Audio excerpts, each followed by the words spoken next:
کہ اپنی وہ اسلامی تاریخ آپ محفوظ کر لیتے. 5 محرم کو آئیں یہ چیزیں تو 5 محرم ڈیٹ محفوظ کر لی, اگلے سال 5 محرم کو آپ کا زکوٰۃ کا حساب ہوگا. سمجھتے ہو؟ پھر دے بے شک بعد میں دو پہلے دو وہ آپ کی مرضی ہے. زکوٰۃ کا نصاب کیا ہے؟ مال تجارت کی تعریف کیا ہے؟ سونا چاندی, مال تجارت, نقدی, کیش رقم جسے کہتے ہیں. 4 چیزیں جس کے پاس 52.5 تولہ چاندی کے برابر ہوں. 52.5 تولہ چاندی کے ریٹ کیا چل رہے ہیں مجھے نہیں معلوم, اوپر نیچے اتنے ہو رہے ہیں, شاید 90,000 1 لاکھ روپے تک چل رہے ہیں شاید.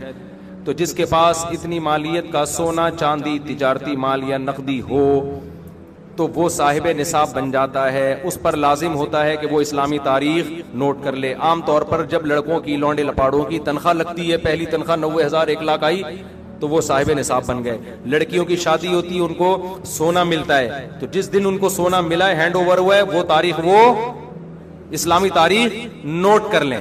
سمجھ میں آ رہی ہے بات؟ پھر ہر سال اسی تاریخ کے حساب سے زکوٰۃ دیا کریں. مال تجارت کی تعریف کیا ہے؟ مال تجارت اس مال کو کہتے ہیں جو بیچنے کے لیے خریدا ہو اور اب تک بیچنے کی نیت باقی ہو. آپ کی دکان ہے, کرائے پہ دی ہوئی ہے, دکان پہ زکوٰۃ نہیں کیوں کرائے پہ دی ہوئی ہے. آپ کی گاڑی ہے, کرائے پہ دی ہوئی ہے, زکوٰۃ نہیں ہے کیوں کرائے پہ دی ہوئی ہے. ہاں گاڑی آپ نے خریدی ہے کہ بیچ دوں گا میں, خریدتے ہوئے بیچنے کی نیت تھی تو اس گاڑی پہ زکوٰۃ دینا واجب. ہاں گاڑی آپ نے خریدی اپنے لیے, ارادہ ہوا کہ جب بیچنے کا موڈ ہوا تو بیچ دوں گا, یہ مال تجارت نہیں ہے کیونکہ خریدی کس لیے؟ بیچنے کے لیے, ضرور استعمال کے لیے. اس طرح پلاٹ آپ نے خریدا کہ یار کنفیوز ہوں, دیکھیں گے فیوچر میں بناؤں یا بیچوں, سوچوں, زکوٰۃ نہیں ہے اس پر. ہاں پلاٹ خریدا, نیت کیا ہے؟ بیچوں گا, اس پہ زکوٰۃ واجب ہے. سمجھتے ہو کہ نہیں سمجھتے ہو؟ زکوٰۃ کن لوگوں کو دی جا سکتی ہے؟ زکوٰۃ ان لوگوں کو دی جا سکتی ہے, اتنا کافی ہے. سمجھتے ہو؟ غریب ہوں, غریب ہونے کے لیے کیا ہے کہ 5 چیزیں, 4 چیزیں تو وہی جو زکوٰۃ والی ہیں, سونا چاندی مال تجارت اور کیش, اور 5ویں چیز ہے ضرورت سے زائد سامان. ایک آدمی کے پاس ضرورت سے زائد سامان ہے, ضرورت سے زائد سامان اس کہتے ہیں پورے سال استعمال ہی نہیں ہو رہا. گھر میں ڈنر سیٹ پڑا ہوا ہے, پورا سال استعمال نہیں ہوتا. پلاٹ پڑا ہوا ہے, نہ رینٹ پہ دیا ہوا ہے, نہ کھیتی باڑی کر رہا ہے اور نہ خود رہتا ہے اس میں, تو وہ پراپرٹی بھی ضرورت سے زائد ہے, اس میں پورا سال گزرنا بھی ضروری نہیں ہے. تو جس کے پاس اس طرح کی پراپرٹی ہو جو استعمال میں نہ آتی ہو, یا سونا چاندی مال تجارت اور نقدی اس کے پاس 52.5 تولہ چاندی کے برابر ہو, یا 5 چیزوں کا مجموعہ 52.5 تولہ چاندی کے برابر ہو, تو ایسے آدمی کو زکوٰۃ دینا جائز نہیں ہے. سمجھتے ہو کہ نہیں سمجھتے؟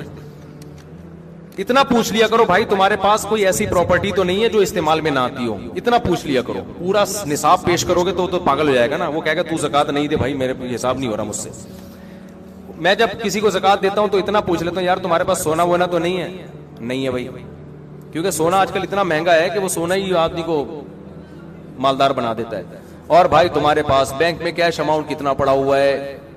غریب کے پاس تو کیش اکاؤنٹ ہی نہیں ہوتا عام طور پہ, ہے 20-30 ہزار ہے تو وہ مستحق زکوٰۃ کا. کوئی پراپرٹی تو نہیں ہے گھر کے علاوہ, جس گھر میں رہتے ہو وہ تو ٹھیک ہے, ایسا تو نہیں کہ پلاٹ لے کے ڈالا وہ خالی پلاٹ پڑا ہوا ہو. تو ایسا اگر نہیں ہے تو عام طور پر ایسا آدمی زکوٰۃ کا مستحق ہوتا ہے. سمجھتے ہو کہ نہیں سمجھتے؟ کیونکہ نہ پیسہ ہے نہ کوئی سیونگ نہیں ہے, خلاصہ یہ نکلا سیونگ نہیں ہے اس کے پاس. اچھا میرے بھائی عشر کیا ہے؟ کتنی آمدنی پر ہے؟ عشر کہتے ہیں زمین کی پیداوار. تو زمین جو کھیتی باڑی کرتے ہیں ان کے جب بھی کھیتی کٹے گی اس میں سے 20واں حصہ یعنی 5% ان کو اللہ کے راستے میں صدقہ کرنا پڑے گا. اور اگر وہ بارش کے پانی سے زمین سیراب ہوتی ہے, ٹیوب ویل یا نہر کا پانی نہیں ہے, بارش کا پانی ہے, تو پھر 10% اللہ کے راستے میں خرچ کرنا پڑے گا. اس میں سال کا نصاب ضروری نہیں ہے. ابے کیا ہو گیا تم لوگ ایسے مجھے دیکھ رہے ہیں جیسے کچھ بھی سمجھ میں نہیں آ رہا. دیکھو آپ جب بھی زمین سے پیداوار اگاؤ گے نا, جو کھیتی باڑی کرنے والے لوگ ہیں, تو اللہ نے کہا آتو حقہ یوم حصادہ, جس دن کھیتی کٹے گی اللہ کا حق اس میں سے نکلے گا. اتنا مزہ آتا ہے نا یہ آیت پڑھتے ہوئے کہ کیا اللہ میاں نے کتنا اچھا قانون بنا دیا. کھیتی کٹ رہی, اللہ کہہ رہے میرا بھتہ مجھے چاہیے گویا. تو نیک لوگ خوشی خوشی دیتے ہیں. اگر اللہ کہہ دیتا نا یہ ٹیکس ہے تمہیں دینا پڑے گا, یہ جرمانہ ہے تمہیں دینا پڑے گا, مزہ نہ آتا عشر دینے میں. اللہ کہتے ہیں جس دن کھیتی کٹے, پہلے اللہ نے اپنی نعمتیں بیان کی, کہ اس نے آسمان سے پانی برسایا. یہ پانی سائنسدان نہیں برساتے. پھر اس نے زمین سے تمہارے لیے طرح طرح کے نباتات پیدا کیے, انار پیدا کیا, انگور پیدا کیا, سب اللہ کر رہا ہے. اللہ کہہ رہے ہیں لہذا جس دن کھیتی کٹے گی اس دن میرا حق مجھے دو. تو جن کو اللہ سے محبت نہیں ہے وہ اس کو جرمانہ سمجھتے ہیں, جن کو اللہ سے محبت ہے ان کو اس آیت میں اتنا مزہ آتا ہے. اے اللہ تو کہہ رہا ہے کہ میرا حق صرف 20واں حصہ 5%. تو اگر کہتا نا آدھا دے دو ہم آدھا تجھے دے دیتے, تو کہتا پورا دے دو ہم پورا تجھے دے دیتے. کھلانے والا تو ہے نا. ما کان لکم ان تنبتوا شجرہا, تمہارے ہاتھوں میں طاقت نہیں ہے کہ تم ان درختوں کو اپنے ہاتھوں سے پیدا کر لو. ہم تو بیج ڈال کے بیٹھ جاتے ہیں, سارے کام کون کر رہا ہے؟ اللہ کر رہا ہے. تو اللہ کہتے ہیں جس دن اللہ نے نا اپنی نعمتیں بیان کی ہیں کھیتی کی, لہذا اللہ کہتے ہیں یہ نعمتیں میں تمہیں اس لیے دے رہا ہوں کہ جب یہ کھیتی کٹے گی آتو حقہ, غیر مسلم کہے گا میری محنت ہے, مسلمان کہے گا کس کا احسان ہے؟ اللہ کا ہے, لہذا اللہ کا حق دینا پڑے گا. تو اللہ کا حق کیا ہے اس میں سے؟ اللہ نے کہا جب بھی کھیتی کٹے گی تو اگر آسمان کے پانی سے سیراب ہوا یہ کھیت, اس میں تمہاری محنت بہت کم ہے, لہذا تمہیں 10% دینا پڑے گا, عشر 10واں حصہ. اور اگر نہری پانی سے یا ٹیوب ویل سے سیراب ہوا ہے, اس میں تمہاری بجلی استعمال ہوئی ہے, تم نے لائنیں نکالی ہیں وہاں سے, ٹھیک ہے نا, محنت لگی ہے, لہذا ہم اپنا حق کم کر دیتے ہیں. 10 کے بجائے کتنے فیصد دو؟ 5% دو. یہ کس کا حق ہے؟ اللہ کا. اے اللہ تیرا کوئی اکاؤنٹ نمبر ہو میزان بینک میں, اسلامک بینک میں اللہ اکاؤنٹ کھولے گا نا, یا بینک اسلامی میں یا اور کوئی, تو وہ اکاؤنٹ نمبر دے دے اپنا, ہم وہاں جمع کرا دیتے ہیں. اللہ نے کہا میرا جو اکاؤنٹ ہے نا غریبوں کی جیب ہے, ٹھیک ہے نا. میں نے اپنا اکاؤنٹ کہاں کھولا ہوا ہے؟ کوئی غریب نظر آئے, پاکستانی نظر آئے نا تمہیں, جب آپ سعودی عرب جاتے ہیں نا تو وہ زکات دے دیتے ہیں, آپ صرف پاکستانی بول دو اپنے آپ میں. حقیقت ہے. ایک پاکستانی گیا عمرہ کرنے, ایک عرب نے اتنی ریالوں کی گڈی زکات کی لا کے اس کو پکڑا دی کہ یہ زکات ہے. وہ کہہ رہا ہے بھائی میں فیکٹریوں کا مالک ہوں, میں غریب نہیں ہوں. وہ عربی کہہ رہا ہے تو پاکستانی ہے یا نہیں, تو خالی یہ بتا. اس نے کہا پاکستانی, اس نے کہا پھر تو زکات کا مستحق ہے. وہ کہہ رہے یار میں مالدار ہوں. وہ عربی کہہ رہے پاکستانی ہے یا نہیں ہے تو یہ بتا. کلو پاکستانی مسکین, ان کا ایک نعرہ ہے. ہر پاکستانی شکل سے بھی غریب لگ رہا ہوتا ہے. مجھے تو عجیب سا لگتا ہے, چھوڑا بھی زیادہ نہیں, پھر پاکستانی بولیں گے تو اپنے ملک کی برائیاں کر رہے ہو, ورنہ آپ کو عجیب سا بات بتاؤں, ایسا ہمارے حکمرانوں نے ہمیں کر دیا, ہم کہیں بھی جائیں نا دنیا میں, کتنے ہی پیسے والے ہو, ہم شکل سے کیا لگ رہے ہوتے ہیں؟ قریب ہی لگ رہے. تو ایسا ہمارا امیج دنیا کے سامنے بنا دیا ہے. اچھا بھائی, تو اللہ میاں نے کہا, کیا کہا کہ میرا جو اکاؤنٹ ہے وہ تمہیں کہاں ملے گا؟ جو غریب نظر آئے اس کی جیب میں وہ عشر ڈال دو. تو دیگر تینوں اماموں کے نزدیک, امام مالک, امام شافعی, امام احمد بن حنبل کے نزدیک تو پیداوار کا جو 10واں حصہ ہے وہی آپ کو صدقہ کرنا پڑے گا. امام ابو حنیفہ کے نزدیک یہ اجازت ہے کہ یا تو اس میں سے 10واں حصہ دے دو یا اس 10ویں حصے کی قیمت دے دو, بلکہ قیمت دینا ان کی نظر میں زیادہ بہتر ہے. سمجھتے ہو؟ تو اندازہ لگا لو, گندم کی 100 بوریاں ہیں تو 10 بوریوں کی کیا ویلیو ہوگی, وہ غریبوں میں بانٹ دو یا وہ گندم ہی بانٹ دو, جیسے دونوں طرح سے اختیارات ہیں. تو آج لوگ عشر دینا بھی چھوڑ دیا, اڑا لو مزے. اور کمال کی بات یہ کہ جتنا اللہ کی راہ میں دو گے اللہ اس کو واپس بھی دے دیتا ہے. تو یہ جو کنجوس لوگ ہوتے ہیں نا جو عشر نہیں دیتے, یہ دنیا کے بھی خسارے میں اور آخرت کے بھی خسارے. تو اتنا مزہ آتا ہے زکات نکالنے میں, مزہ آتا ہے. ہمارے شیخ حضرت مفتی رشید احمد صاحب رحمۃ اللہ علیہ نے ارادہ کیا اپنا سارا مال صدقہ کر دیں, پھر ضرورت کا رکھے. حضرت فرماتے ہیں لیکن میں نے یہ سوچ کے نہیں کیا کہ پھر زکات نہیں واجب ہوگی مجھ پر, زکات دینے کا اپنا مزہ ہے. نہیں یاری بات. تو حضرت اس لیے مالدار رہنا پسند کیا کہ میں زکات نکالا کروں, زکات کا اپنا مزہ ہے بھائی. ابے نہیں یاری سمجھ میں رہنے دو میرے بھائی, کچھ چیزیں ایسی ہوتی ہیں کہ اللہ سے محبت ہوگی تو وہ مزہ آتا ہے ان چیزوں میں. تو عشر کا, زکات کا, رشتہ داروں پہ خرچ کرنے کا, کیونکہ آپ جو رشتہ دار کو دے رہے ہیں, اللہ کہتے ہیں رشتے کو تھوڑی دے رہے ہو, دے کس کو رہے ہو؟ مجھے دے رہے ہو تم. یہ تو میرا وکیل بن کے قبضہ کر رہا ہے, دے کس کو رہے ہو؟ تو اللہ کو دینے میں کوئی سیٹھ کروڑ پتی ہو غریب آدمی سے قرضہ مانگے تو غریب تو سارا کچھ لا کے اس کے قدموں میں ڈال دے گا, کہے گا یار تو اتنا مالدار ہو کے مجھ سے پیسے مانگ رہا ہے, اس سے بڑی میری عزت کیا ہو سکتی ہے. کیونکہ اس کو پتہ ہی ہے یہ ایسے ہی مانگ رہا ہے, یہ تو اس کے پاس تو بہت ہے, یہ تو مانگ کے صرف یہ دکھانا چاہ رہا ہے کہ تو مجھ پہ خرچ کرتا ہے, لہذا یہ اور مجھ پہ الٹا خرچ کرے گا. اور جو اللہ والے لوگ ہیں ان کو اس سے بھی غرض نہیں ہوتی کہ اللہ ہمیں واپس دے. سمجھتے ہو نا؟ ان کو اس سے نہیں ہوتی کہ ہم صدقہ اس لیے کر رہے ہیں کہ اللہ ہمیں ریٹرن کرے، وہ کہتے ہیں اللہ نہ بھی کرے نا، ہمیں تو اسی میں بڑا مزہ ہے کہ اللہ ہم سے مانگ رہا ہے۔ تو عشر اور زکوٰۃ اور صدقات و خیرات دل کی خوشی سے کیا کرو کہ اللہ کا احسان ہے ہمارے اوپر کہ اس نے ہمیں صدقات و خیرات کا حکم دیا، کنجوس نہیں بنایا ہمیں، ورنہ گھسیٹتے رہتے ادھر سے بھی آ جائے، ادھر سے بھی آ جائے، ادھر سے بھی آ جائے، ادھر سے بھی آ جائے۔ حدیث میں آتا ہے اوپر والا ہاتھ اللہ کو نیچے والے ہاتھ سے پسند ہے۔ غیرت پتہ نہیں کتنے لوگوں کو اب آئے گی اتنا کچھ سننے کے بعد۔ اگر کوئی باہر ملک میں کام کرتا ہو تو وہ پاکستانی کرنسی میں زکوٰۃ ادا کر سکتا ہے؟ کر سکتا ہے، لیکن جس ملک میں رہتا ہے اس ملک کا ریٹ لگائے گا، ڈنڈی نہیں مارے، رہتا وہاں ہے اور یہاں کے قیمت لگا رہا ہے، یہ بیمانٹی ہوگی۔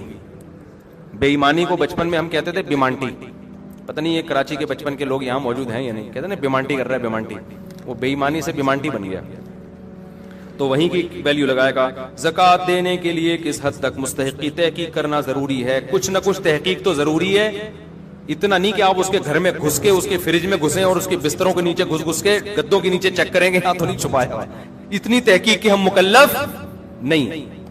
سب سے پہلے یہ تحقیق کیا کرو پاکستانی ہے یا نہیں ہے۔ پاکستانی ہے تو 99% امکان ہے کہ زکوٰۃ کا مستحق ہے، اتنا کافی ہے۔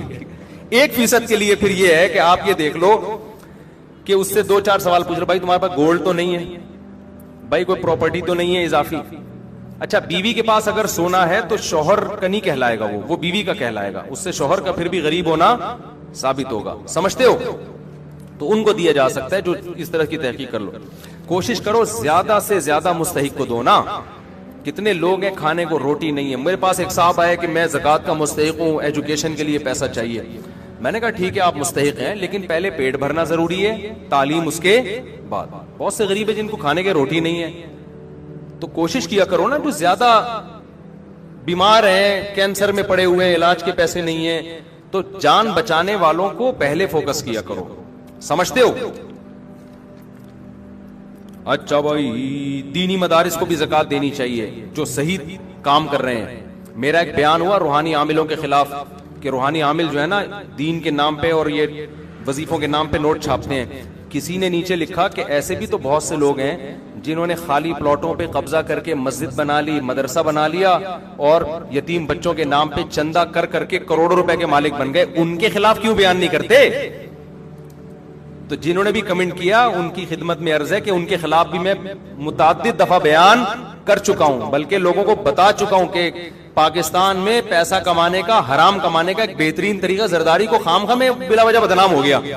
تو بھائی تو ایک جگہ خریدتا، مسجد بناتا، پلاٹ بناتا اور دبا دب نوٹ چھاپتا، ایسا ہوتا ہے۔ اس پہ تو ہم 20 دفعہ بول چکے ہیں کہ صرف داڑھی ٹوپی دیکھ کر کبھی کسی پہ اعتماد مت کرو۔ ایسے لوگ ہیں پیسہ نہیں کما پاتے تھے، انہوں نے کیا کیا، کسی جگہ پہ چندہ کر کے جگہ خرید لی، 4 دیواری کھڑی کر دی، چند ادھار یتیم بچے لے لیے کسی سے کہ بھائی کسی سینٹر سے کہ 1 مہینے کے لیے آپ کے یتیم بچے مجھے ادھار چاہیے۔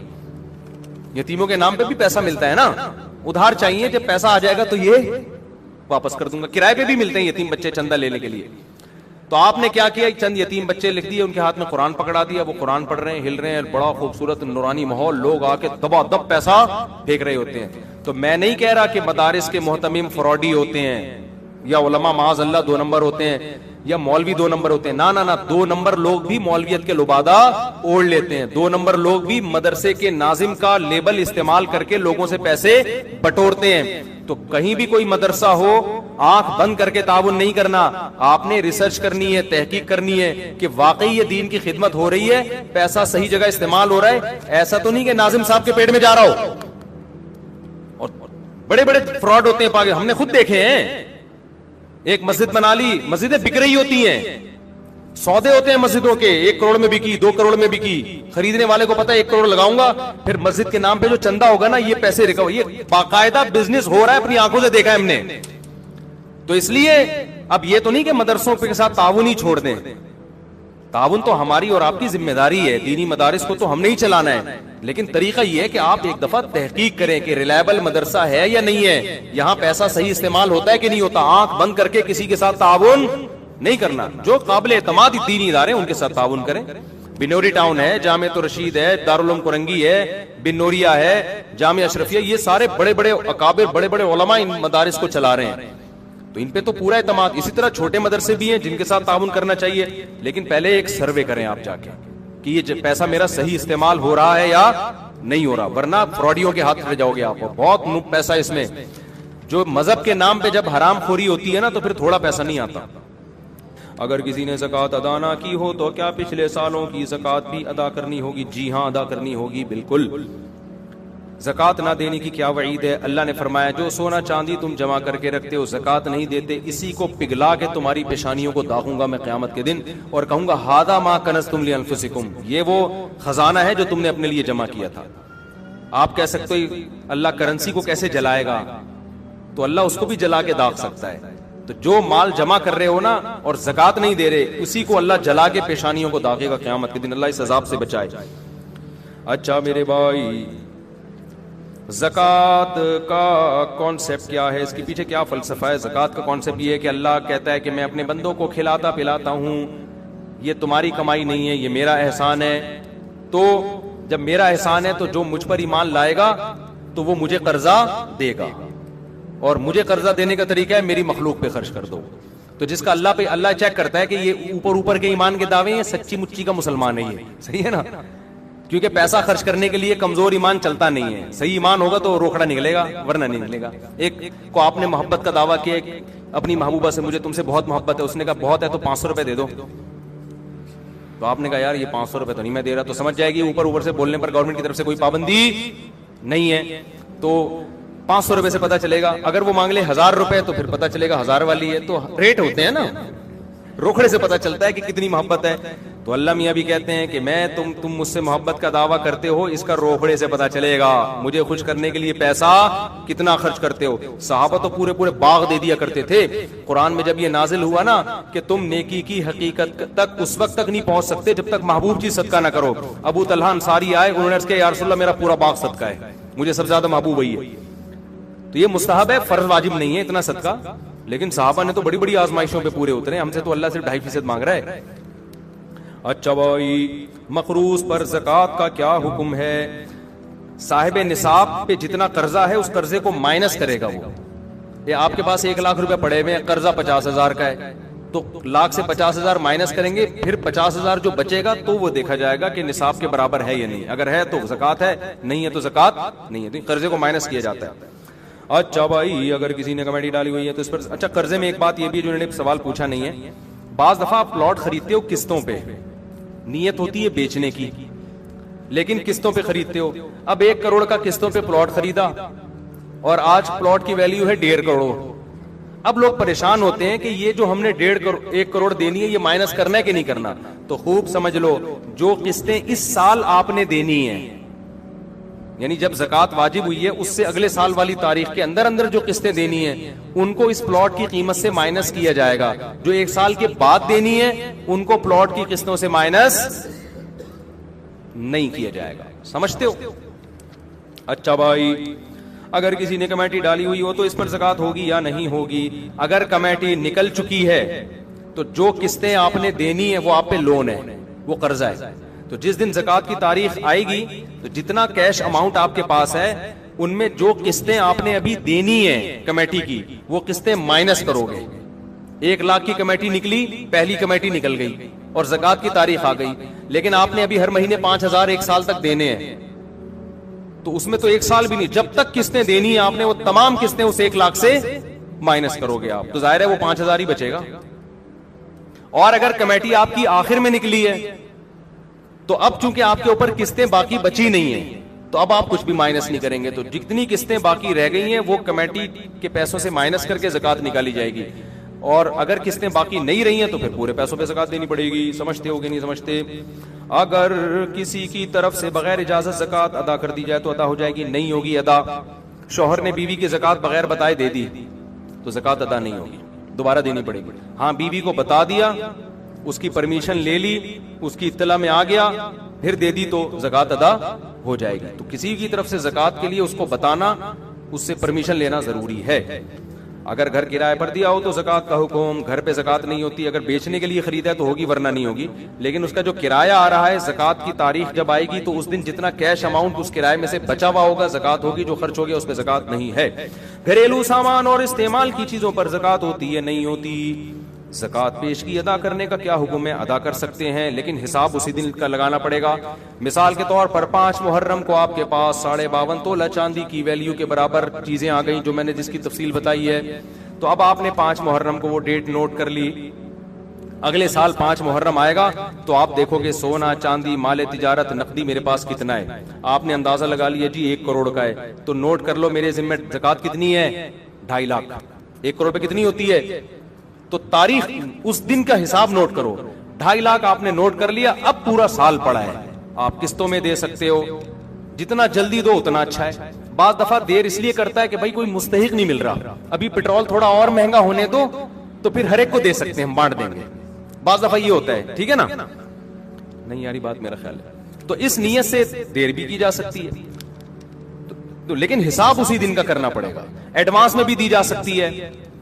مثال کے طور پر 5 محرم کو آپ صاحب نصاب بنے، ابھی 2 محرم ہے، زکات ابھی فرض نہیں ہوئی، اگلے سال کے 2 محرم، لیکن غریب مل گیا، پیٹرول ایک دم 22 روپے مہنگا، اڑوس پڑوس میں جنازے اٹھنا شروع، ڈپریشن کی گولیاں مہنگی، اب آپ کو نظر آئے کہ یار یہ تو مر جائے گا اگر میں نے اس کو پیسے پیٹرول کے پیسے نہ دیے، بائک اسٹارٹ کر رہا ہے پیٹرول کے پیسے ہی نہیں ہیں، اوپر سے ڈاکو کھڑے ہوئے ہیں گن لے کے، یہی ہوتا ہے نا، ڈاکوؤں کے پاس پتہ نہیں کہاں سے پیسہ آ رہا ہے، بندوق کے پیسے بھی ہیں، گولیوں کے پیسے بھی ہیں، کھانے پینے کے پیسے بھی ہیں، خیر تو آپ نے کیا کیا یار 5 محرم تک تو آدھی پبلک مر چکی ہوگی، مجھے تو لگ رہا ہے واقعی مر چکی ہوگی اگلے 5 محرم سے پہلے جو حالات چل رہے ہیں، تو آپ نے کیا کیا، آپ نے لم سم اندازے سے زکات نکال دی کہ حساب میں 5 محرم کو کروں گا لیکن یہ غریب 5 محرم تک مر چکا ہوگا، لہذا یہ لے بھائی میری طرف سے یہ پیٹرول۔ وہ ایک ٹک ٹاکر آیا کرتا تھا، بڑے مزاحیہ کلپ بناتے، ایک دن اس کا کلپ سامنے آ گیا، بڑی ہنسی ہے، پیٹرول بہت مہنگا ہوا نا تو کسی نے بتایا کہ اس کا کوئی دوست بائک لے کر آیا ہے، تو بائک لے کر آیا تو اس نے کہا کہ میں تجھے ایک ایسا گفٹ دوں گا تو یاد رکھے گا، تو لاکر کھولا، اس کے اندر ایک اور لاکر سے جا کے نا اتنا سا پیٹرول چھپا کے رکھا ہوا تھا، وہ رومال سے ایسے کر کے ٹپکایا ہے، اس نے سلیوٹ کیا اپنے بھائی کو، یار تیری عظمت کو سلام۔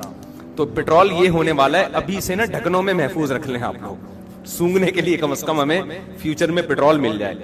تو آپ نے ایڈوانس میں زکات دے دی تو ٹھیک ہے، لیکن آپ نوٹ کر لیں کتنی دے دی ہے میں، 5 محرم کو آپ اندازہ لگائیں کہ بنتی کتنی ہے، اگر وہ زکات میں نہ نکالتا وہ بھی شامل کر کے اندازہ لگائیں، تو اگر زیادہ دے دی ہے تو غریبی ہو گئی، واپس نہیں لے سکتے کہ آپ جائیں یار میں نے وہ اصل میں ایکچولی بنتی تو 2.5 لاکھ تھی، میں نے غلطی سے 3 دے دیے، 50 واپس کر دو، واپس نہیں لے سکتے، اب آپ وہ 50 کیا ہو گئی غریبی، اور اگر کم دی ہے تو جتنی کم ہے وہ نکال دو، سمجھتے ہو؟ اچھا زکات ایک ہی آدمی کو اتنی زیادہ دے دینا کہ وہ مالدار بن جائے یہ ناپسندیدہ ہے، زکات تو ادا ہو جائے گی لیکن یہ کیا ہے، کیونکہ زکات کا مقصد غریبوں کو مالدار بنانا نہیں ہے، غریب کی حاجت پوری کرنا ہے۔ ایک ہی آدمی کو اٹھا کے 1 کروڑ دے دی، وہ لینڈ کروزر میں گھوم رہا ہے اور ادھر بھوکے مر رہے ہیں لوگ، تو اتنی دو کہ اسٹیبل ہو جائے وہ۔ میری اکثر عادت ہوتی ہے کوئی غریب ملتا ہے نا تو جو بالکل اسٹیبل نہ ہو، ڈسیبل قسم کے لوگ ہوتے ہیں، تو اتنی زکات دے دو کہ وہ بلکہ پیسے بھی نہ دو، رکشا خرید کے دے دو کہ یار تو کوئی روزگار کر، ریڑی خرید کے دے دو۔ تو پہلی کوشش یہ کرنی چاہیے کہ لوگوں کو اپاہج بنانے کے بجائے زکات کے پیسوں سے لوگوں کو روزگار دیا جائے، کوشش یہ کیا کریں۔ اچھا بھائی یہ ہو گیا، اور کوئی زکات سے متعلق سوال ہو تو پوچھ لیں تاکہ یہ ٹاپک ختم ہو جائے۔ ہاں بہترین سوال، سمجھ گیا میں۔ دیکھو زکات دیتے ہوئے نیت ضروری ہے، سامنے والے کو بتانا ضروری نہیں ہے کہ یہ زکات ہے، بلکہ اس کو آپ ہدیہ اور گفٹ کے نام پہ دے دیں، سمجھتے ہو؟ یہ جی میری طرف سے آپ کو گفٹ ہے، دل میں نیت کریں کہ کیا دے رہا ہوں، زکات، کیونکہ عزت دار آدمی کو اس سے اپنی توہین محسوس ہوتی ہے۔ اچھا زکات کن رشتہ داروں کو دی جا سکتی ہے؟ ابا کو اماں کو نہیں دی جا سکتی، دادی دادا نانا نانی کو نہیں دی جا سکتی، بیٹا پوتا بیٹی پوتی نواسی نواسے ان کو زکات نہیں دی جا سکتی، یعنی جن کی آپ اولاد ہو یا جو آپ کی اولادیں ہیں ان کو آپ زکات نہیں دے سکتے. شوہر بیوی کو, بیوی شوہر کو زکات نہیں دے سکتی. ان کے علاوہ جتنے بھی رشتے ہیں سب کو زکات دے سکتے ہیں. بہن بھائیوں کو بھی دیا جا سکتا ہے, بھانجا بھتیجی کو بھی دیا جا سکتا ہے, ساس سسر کو بھی دی جا سکتی ہے, چچا ماموں کو بھی دی جا سکتی ہے, کزنوں کو بھی دی جا سکتی ہے, تمام رشتہ داروں کو دی جا سکتی ہے. ابا اماں, کیونکہ وجہ اس کی ہے کہ ان کی تو ویسے ہی آپ کے ذمہ ہے نا کفالت. اچھا, زکات ملازمین کی تنخواہوں میں نہیں دی جا سکتی. آپ کے ملازم کی تنخواہ 1 لاکھ بنتی تھی, آپ نے کہا زکات کا مستحق چلو اس دفعہ یہی پہنا دو, ایسا نہیں ہو سکتا. زکات آپ کو الگ سے دینی پڑے گی. زکات کسی کی اجرت میں نہیں دی جا سکتی. اور زکات میں غریب کو مالک بنانا یا اس کے نمائندے کو مالک کو ہینڈ اوور کرنا ضروری ہے. جیسے آپ نے کسی کے علاج پہ زکات خرچ کرنی ہے نا, تو اب شریعت کہتی ہے اس مریض کو مالک بناؤ. اگر وہ مریض بے ہوش ہے, نہ کومے میں گیا ہوا ہے, اس کا دماغ ہی کام نہیں کر رہا, تو اس کا جو بھی متولی ہے, باپ ہے جیسے, تو اس کو بھی مالک بنا دیں گے تو ہو جائے گی. لیکن اگر وہ ہوش و حواس میں ہے, دماغ کام کر رہا ہے, تو اس کو ہینڈ اوور کرنا پڑے گا, پھر وہ دوائیں خریدے. اب یہ کام مشکل ہوتا ہے, تو اس کا طریقہ یہ ہوتا ہے کہ اس مسکین سے, غریب سے, جو بھی پیشنٹ ہے, اس سے یہ اجازت لے لی جائے کہ بھائی آپ اپنا کسی کو اس ہسپتال کو نمائندہ بنا دو, وکیل بنا دو. ہم آپ کو جو پیسے دیں گے تو آپ کی اجازت ہے اس ہاسپٹل کو دیں گے ہم. تو جب ہاسپٹل کو ہینڈ اوور کرو گے تو وکیل کا قبضہ موکل ہی کا قبضہ کہلاتا ہے. نہیں آ رہی بات بھائی, میں نے ایک بندہ بھیجا نا کہ یار تو نے میرا قرضہ دینا ہے تو اس کو دے دے, تو جیسے اس کو دے گا تو قرضہ ہو گیا نا ادا, کیونکہ میرا وکیل ہے, تو وکیل کا قبضہ موکل کا قبضہ ہوتا ہے. وکیل بنتا ہے پرمیشن سے, خود بخود آپ کسی کو وکیل نہیں بنا سکتے. تو ہسپتال, بعض ہسپتال یہ کرتے ہیں پیشنٹ سے پہلے لکھوا لیتے ہیں کہ آپ ہمیں اجازت دے دیں کہ ہم آپ کی طرف سے زکاتوں پہ قبضہ کریں, تو یہ بھی ٹھیک ہے. ورنہ پیشنٹ کو آپ کہتے ہیں کہ بھائی میں یہ نہیں بتائیں کہ میں زکات دینا چاہتا ہوں, اسے کہیں بھائی میں تمہارے ساتھ کچھ تعاون کرنا چاہتا ہوں, تو میں جو تمہیں پیسے دینا چاہتا ہوں تم مجھے اجازت دو, میں کس کو دے دوں؟ ہاسپٹل کی انتظامیہ کو دے دوں. وہ اجازت دے دے گا تو پھر آپ زکات دے دیں, کیونکہ پھر اسپتال کا قبضہ کس کا قبضہ ہوگا؟ پھر وہ مریضی کا قبضہ سمجھا جائے گا. تو اس طرح وکالت کے ذریعے تو ہو سکتا ہے, بغیر وکالت کے ڈائریکٹ دے دیں گے, یا تعمیر میں لگا دیا, تعمیروں پہ زکاتیں نہیں لگتی, سمجھ رہے ہو؟ کنسٹرکشن کے کام پہ زکات نہیں خرچ ہوتی, مسجدوں کی تعمیر نہیں ہو سکتی, مدرسوں کی تعمیر نہیں ہو سکتی, مالک بنانا ضروری ہے. تنخواہوں میں زکات نہیں جا سکتی. کسی غریب بچی کی شادی کرانی ہے, لوگ کہتے ہیں زکات, تو بھائی اس کو آپ وہاں بھی یہی ہے, اس بچی کو ہینڈ اوور کرو پیسہ. ہینڈ اوور نہیں کر سکتے, اس بچی سے پرمیشن لو کہ ہم آپ کی پرمیشن سے کھانا وانا کھلائیں. اول تو بارات کے کھانے اسلام میں ہے نہیں, لیکن مجبوری ہے تو ان کو بتا دو بھائی میں سارا خرچہ آپ کی طرف سے اٹھاؤں گا. تو اٹھاؤں گا نہیں, آپ کا وکیل کون ہے اس کو میں قبضے میں دوں گا. خود آپ وکیل نہیں بن سکتے, جو دینے والا ہے وہ خود وکیل نہیں بن سکتا. آپ کہ ابا کو وکیل بنا دو, جتنا پیسہ اس شادی پہ ہوگا میں آپ کو دینا چاہتا ہوں تو آپ اجازت دے دو آپ کے ابا کو دے دوں, تو ابا کو دے دیں, وہ پھر جو مرضی کرتے رہیں اس سے بچی کی اجازت سے. تو یہ سارے طریقے ہیں زکات کے. اور کوئی کسی نے سوال پوچھنا ہو؟ جی. سید کو زکات نہیں دے سکتے, اس کو ویسے صدقہ خیرات کے ساتھ اس کے ساتھ مدد کریں. سید کہتے ہیں جس کے ابا سید ہوں. اما سید ہونے سے بچہ سید نہیں ہوتا. اسلام میں نسب کہاں سے چلتا ہے؟ جیسے ابا زرداری ہوں تو بیٹا کیا ہوگا؟ زرداری ہوگا. صحیح ہے نا؟ ابا سید ہوں تو بیٹا کیا ہوگا؟ بڑی گہری بات ہے. تو اسلام میں نسب کہاں سے چلتا ہے؟ ابا سے, کیونکہ ہم لوگ کے ابا ہوتے ہیں. بہت سو کے ابا سے چلتا نہیں ہے کیونکہ ان کے ابا نہیں ہوتے. بہت سو کے قوم ہیں جن کے ابا ہی مارکیٹ سے کیا ہو گئے, شارٹ ہو. ہمارے یہاں پیٹرول شارٹ ہو رہا ہے, چینی شارٹ ہو جاتی ہے, شوگر ہے, ہمارے ابا شارٹ نہیں ہوئی. ان ملکوں میں کبھی چینی شارٹ نہیں ہوئی, کبھی پیٹرول شارٹ نہیں ہوا, لیکن شارٹ ہوئی تو ایسی چیز ہوئی کہ اللہ کی پناہ یار, ابا ہی شارٹ ہو گئے. کسی کے ہاں ابا ہوتے ہیں. بھائی آپ تو باہر سے آئے نا, ویڈیو میں نہیں آئیں گے, آپ ڈرے نہیں, یہ تو یورپ سے آئے ہیں. ایسا ہوتا ہے نا کہ ان لوگ کے کسی کے ابا ہوتے ہیں, کسی کے نہیں ہوتے. تو ابھی تو BBC کی رپورٹ ہے, اس میں رپورٹ آئی ہوئی تھی وہی ان مغربی کنٹریز کے بارے میں کہ ابا کا ریشو ختم ہوتا جا رہا ہے. ایسے بچے بہت سارے ہو گئے جن کے ابا ہی نہیں ہیں. ہمارے ایک دوست ہیں بچپن کے, وہ شکار پہ جایا کرتے تھے, بس یہ بتا کے بیان ختم کر رہا ہوں. شکار پہ جاتے تھے تو اپنے والد کو کہتے تھے ابا جی, دادا کو کہتے تھے ابا جی. تو جیسے کوئی شکار نظر آتا کہتے تھے ابا جی ٹھا کرو, یعنی بچہ تھا نا وہ, میرا دوست تھا, بچپن کی بات بتا رہا ہوں. تو اتنی اسپیڈ سے بولتے ابا ہی ٹھا,